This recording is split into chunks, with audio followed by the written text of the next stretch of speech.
Hello everyone, I have a video for you. It's a couple of thrifted finds that I had and then I just repurposed, and I'm going to show you about 5 or 6 of them.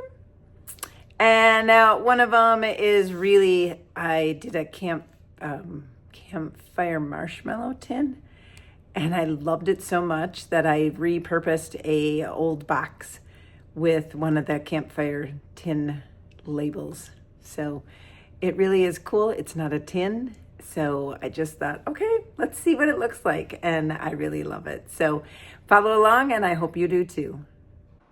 Here are a few tins I picked up at the thrift store. The one on the top I really liked. That one I will not paint over. I was just using it for inspiration. So when I get these tins, they're really gross because usually people display them and put them in their kitchen. See, look how dirty they are. And then you have to clean off the tags. This one I had purchased for $2.99 at Goodwill. And again, this one I am not going to do anything with, but it was really grungy. So I started out by painting the tins white, and I used that as my inspiration. I'm going to use my Merry Tweetmas rice paper and cut out the little Merry Tweetmas. It's after Christmas, and it's sitting on holly berries. So I'm going to take that little Merry Tweetmas right off of there and do a different type of a look with him. You can take and just do a wet tear around him, but I wanted him to like pop off the canister, so I cut out 4 of them, 4 little Merry Tweetmasses, and then I'm going to put him right onto that canister using the DIY liquid patina, and I'll put him on all 4 sides. So after I got him all where I needed him to be, I needed to make a mask. So I used some painter's tape, and I cut out little squares of the size that I needed to cover up Merry Tweetmas. And then I just went and cut the painter's tape to the size that I needed, and then I placed that mask right over top of Merry Tweetmas after everything was dried. So I get that all set up, and now I used that other canister for inspiration for the color, to look at that color.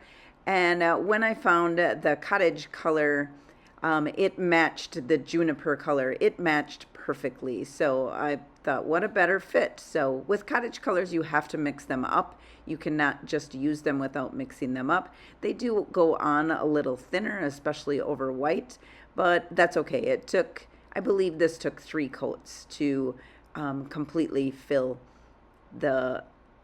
cover this area. And then I went ahead and I just painted the top the same color as well. You can see here that it covers much nicer if you have a solid base versus trying to cover up some type of a design.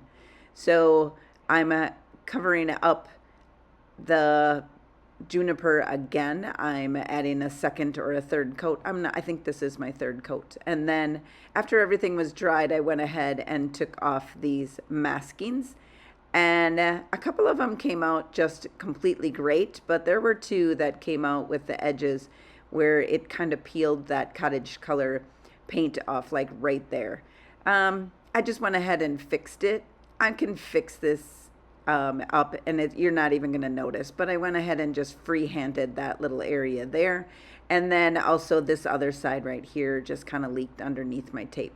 So now I'm going to do a time lapse of me painting some leaf motif underneath the Merry Tweetmas, and it's gonna have berries, but they're gonna be spring berries and not the holly berries anymore with the little apple blossoms on them. And it turned out really sweet. So using that other canister as inspiration, I really did like this canister, and I hope you do too. I wanted to add a little age to the canister. It was good, but I just really wanted to age it up with some what would look like rust, like it's been around for a while. And especially to cover up some of those dark, contrasty edges that I used for the masking on it. So I just went with my weathered wood and my JRV stencil brush. The stencil brush works really good when you're making this faux rust look. And then I went with Summer Crush and went over top of those weathered wood areas while it was still wet, and just pounced them on. Then I took a mister bottle and continued to pounce with the mister after I had got it moist with the mister bottle, and just let it run down. Like if it was naturally rusted, you know, it would probably have been sitting outside or something and just naturally rusted. So I just kept pouncing around till I got the look that I want, and then misted it so that it would run down the side of the canister. And so I did this with all four sides, and I just kept going back and forth between the weathered wood and the Summer Crush, using them both together. And they make a good rust faux look for you if you're looking to rust any of your cans up. So look at the difference between having it rusted up and not rusted up. It really made a huge difference. I'll let you watch this process a little bit longer.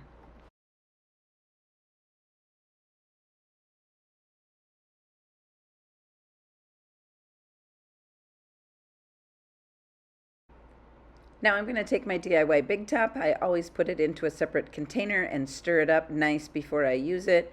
And after everything was completely dried, I went over with the DIY Big Top and gave that a nice seal. This turned out so nice. I absolutely love it. So this is how you can be artistic as well and make your canisters that don't look like much and turn them into a work of art.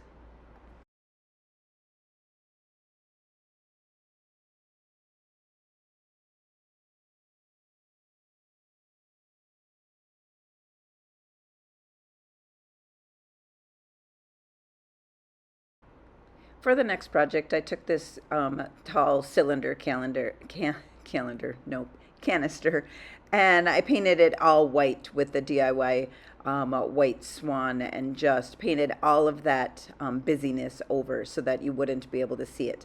Then I went in with that juniper cottage color, and it covers so much nicer having some solid base underneath it. So if you have something, just take the time to do that as well. When I was finished with my white swan, I was right at the end of it. So I went ahead and I added a bunch of water, because this DIY paint is very highly pigmented. You can add water and still get good coverage. And I wanted this to look like it was weathered and worn.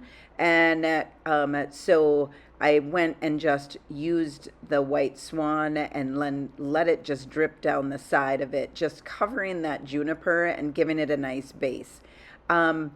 This turned out so sweet. I wanted to stamp it, and stamping over the Cottage Colors just doesn't work as well, but it does work very well with the clay-based paints. So I just used the mister bottle and let that run down the side of it, and then let it thoroughly dry, which took a while because I added quite a bit of water. So it took quite a while to just dry that up, but I do like that process of that drying. So I'm going to use the ephemeral type stamp. I have not used this before. I know a lot of people have, so I got one out for myself. And when you use it for the first time, you're going to use a 120 grit sandpaper and just go over the entire stamp, going up both ways with your sandpaper so that you sand off that factory. So I wanted words behind on this canister. So I found two sets of type words and put it onto my thin mount. A thin mount works really, really well, and then placed it around. I had to be careful not to move it, and otherwise I could have just rolled it on. But I didn't want it to be quite so bright, so I wiped off some of that stamp and dulled it up a little bit. Now I'm using the Roses transfer, which is one of my favorites, and I cut it where I want the bottom to be, so I don't need that stem. And then I just placed it on over top of the text. And we're using a transfer. You just take that stick that they provide for you and just rub it until it comes off. It'll turn a lighter color, and you'll know that it's coming off. This, I did not seal it. It is right on the dry DIY paint. And if you wait long enough and make sure that it's completely dry, you will have no problem putting it onto the paint itself. So I just went ahead and did the whole thing on it, then used the backer to just make sure that that was completely down. And then I sanded it up. Yep, I like my things looking like they're not quite so fresh and real. So I sanded it all up, getting some of that transfer to be kind of dull. And then I went ahead and took my DIY Big Top and sealed everything back. Let me know what you think of this project.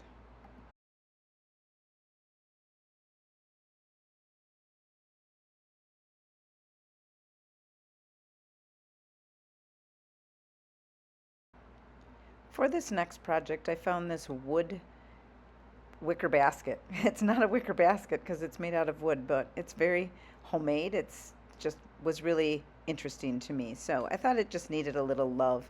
I'm going to take some prairie gray and go over the entire basket. And this is going to make it look more like the natural wood tones of the basket. And I went ahead and distressed back to that natural wood. That's the beauty of DIY paint, is you can distress back to the surface that's underneath. And in this case, it was the raw wood. So I'm distressing that back, making it look like it's a very old, tattered wickered basket. And I do like the color prairie gray. It's a very nice neutral gray color in the DIY paint line. So now I'm going to, after it was all dried up, I was going to go in with some clear wax because I do want to give this basket a little bit of age with the dark wax. And this is a nice barrier to put underneath the dark wax to make sure that it doesn't seal up the surface too dark. So I'm just going in with that dark wax. It's going to stick inside the crevices and make that basket have a little bit of texture and just depth to it. So I went ahead and did the entire basket. If you ever haven't ever used DIY wax, you don't have to take it off right away. It is very forgiving. So I went in with a soft cloth and wiped off the excess using the cloth to hold it so I don't get my fingerprints in it. And it turned out really sweet. I love how this homemade little basket turned out. And then I had to put a couple fairies in it because I thought, it's so cute. I just think it screams spring. What do you think?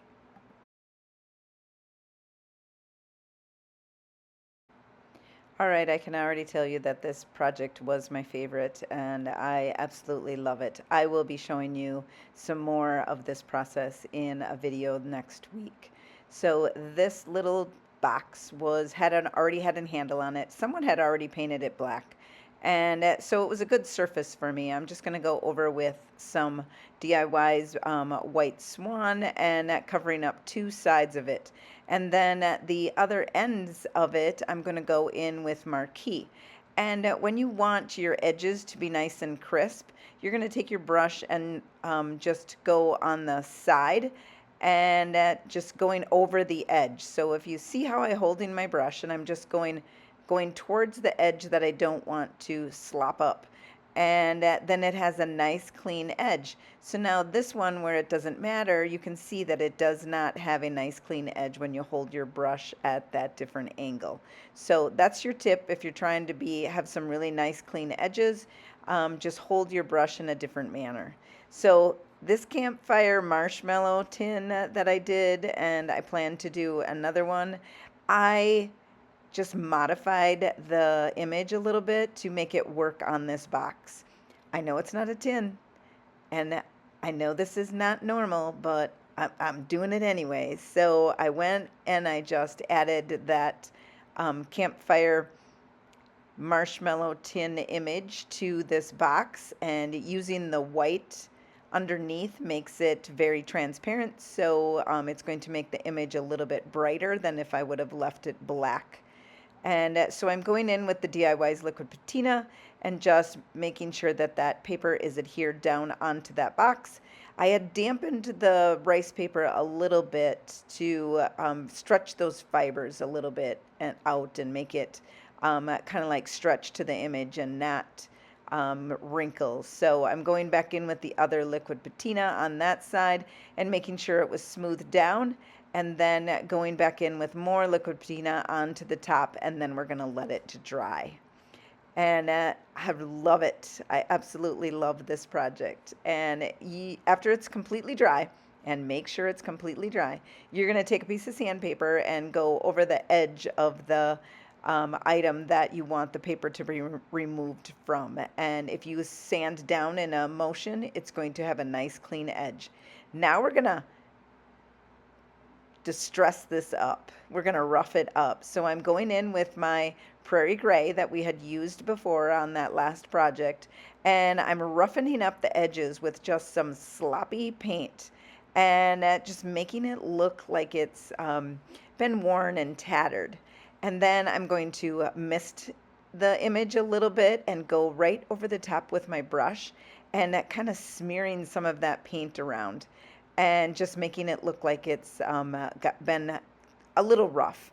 And then I go and mist it to spread out some of that paint and make it look old. So this is all in what kind of taste you're looking for. If you want that bright white, I did not want that bright white. I do like it a little bit on the distressed side. So I'm just going in and making it distressed and making some of those edges just a little bit darker. And I'm doing all of that with just DIY Prairie Gray. You can use weathered wood, which is one of my favorites, but this one happens to be Prairie Gray. And here it is all staged up. Let me know in the comments if this is your favorite, because it certainly is mine.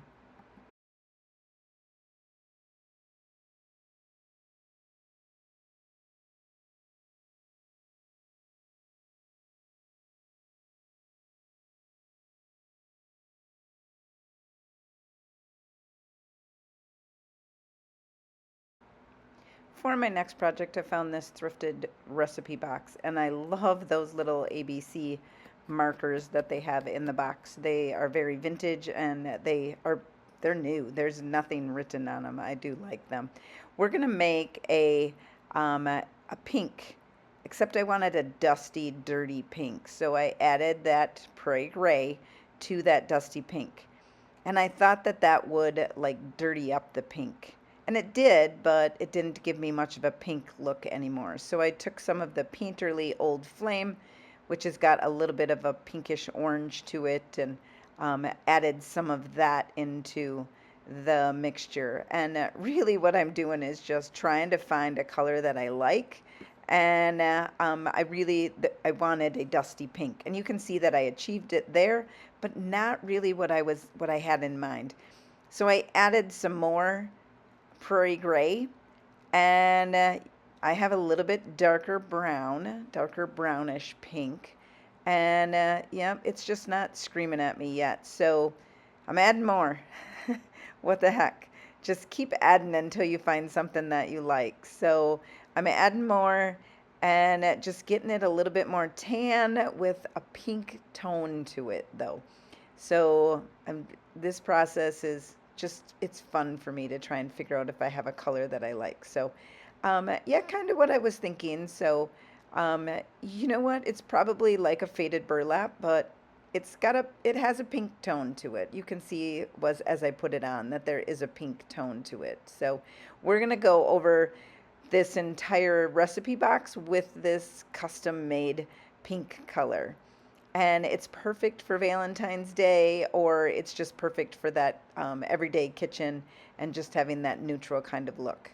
This is a Lover of Flowers. It's a smaller transfer. I've used this one over and over again, and it has so many great flowers in it, and it's the smaller transfer pack of them, so it makes it really, really good for small projects. So I do think that this flower is going to go really well on here. The beauty of the transfers is you can cut them into pieces that you want. You don't have to use this in the image that IOD sent it to you in. You can cut it all apart and use it however you want. They kind of give you spots where you can just, if you cut it, it's not going to look cut. It's going to look like it was a finished flower pattern. So here I'm putting this flower pattern onto the front of the box.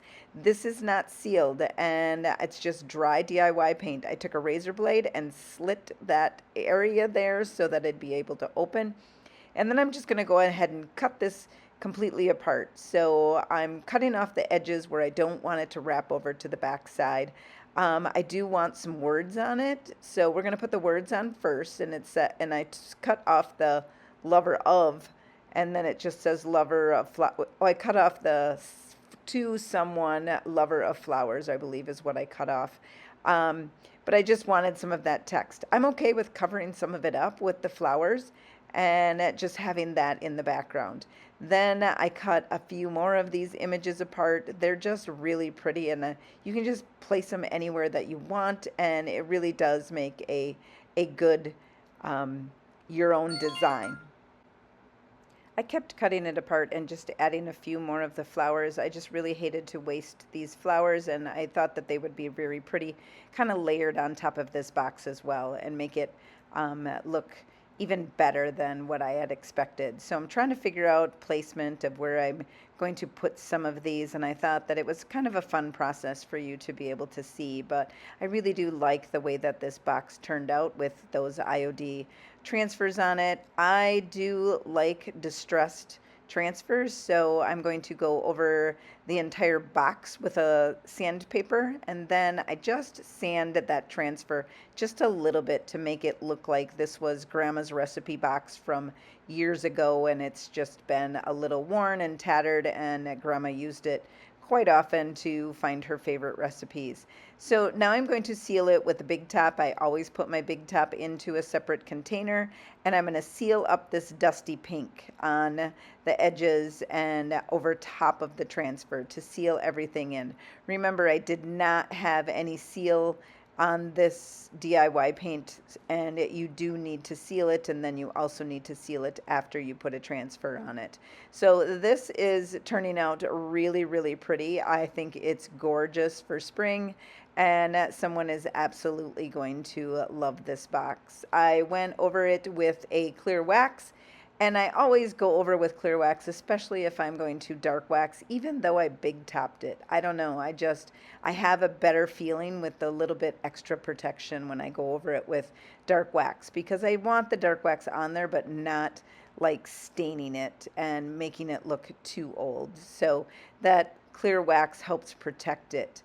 And so then I just went over the top of it with the clear wax as well, and went in with dark wax just to age that up a little bit. And then with a dry paper towel, I went and took off some of the excess dark wax to brighten it up just a little bit more. And like I said, this box turned out so super cute, and it just definitely looks like this was Grandma's recipe box from years ago.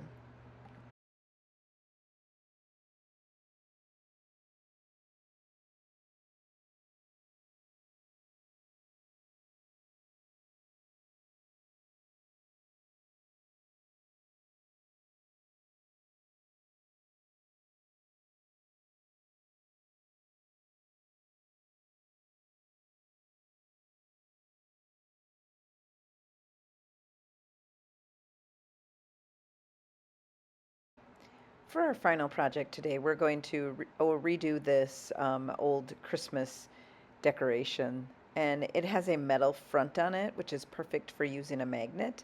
And it also had the red finish, which I wasn't crazy about the red. So we're going to cover that up with that neutral prairie gray. Again, you can see the theme here as I'm going pretty neutral with my colors today and using a lot of the prairie gray. It's springtime, and it feels like we just are starting over and going to use our neutral colors again. And so I went on to the entire surface with the big top, and I did not distress it because I didn't want that red to be coming through. So I made sure that I was very careful when I put the clear coat over the top so I didn't distress any of the edges. Then I came back with the dark wax. And when I went on with the dark wax, there's not very many crevices or anything, any deep valleys or texture. So the dark wax is just going to age that paint up a little bit and just kind of make it, I don't know, more distressed looking than the flat prairie gray color that it was. So I have a rice paper line. If you didn't know that, I have rice paper that I sell, and I have retailers that also sell my rice paper. And it works really, really well with projects like this. You can go ahead and cut them apart. These are spring papers that I have. One is Oops a Daisy, and the other one is Show Off. And these are some pretty popular papers. These I'm just cutting and the size of the frame, and I just added a tiny little magnet to the top of it, which since it's metal, it'll hold there. These are the tulip patterns that I have. You can find the rice papers on my website at thepaintedphotographer.com, and you'll just look under Connie's rice papers, and there's many spring designs along with other designs. So they're a very inexpensive way to make your own art.